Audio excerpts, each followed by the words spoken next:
Mas nakahinga ngayon ng maluwag ang mga kababayan nating tricycle driver sa Lawag City sa Ilocos Norte. Ito'y matapos matanggap ang cash relief assistance mula sa pamahalaan na makatutulong para maibsan ang pasaning dulot ng mataas na presyo ng petrolyo. Si Rani Dorilag ng Radyo Pilipinas Lawag sa sentro ng balita. Mas gumaan ang pasanin ngayon ng mga tricycle driver dito sa Lawag City na apektado ng pagtaas ng mga produktong petrolyo. Natanggap na rin kasi nila ang tulong pinansyal mula sa pamahalaan. Kaya naman sina Tatay Rodrigo at Tatay Juanito walang patid ang pasasalamat.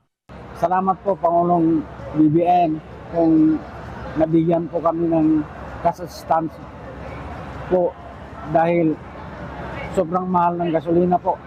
At kunti lang matitirang kinikita namin na pamamasada po. Maraming tulong to na ibigay na sa amin kasi ang mahal ng gasolina. Nagpapasalamat ako sa Pangulo natin na nagbigay ng ganitong pabor sa mga tricycle driver. At dahil mahigit 6,000 tricycle driver ang mabibigyan ng cash aid, siniguro ng Department of Social Welfare and Development o DSWD na maayos at komportable ang mga driver na nasa mga payout site sa buong Ilocos Norte. Tinayak din ng kagawaran na mabibigyan din ng tulong pinansyal ang iba pang namamasada sa mga susunod na payout. Mula sa hindi maawat na pagmahal ng gasolina, tila pagkapos na ang boundary ng ating mga tricycle drivers.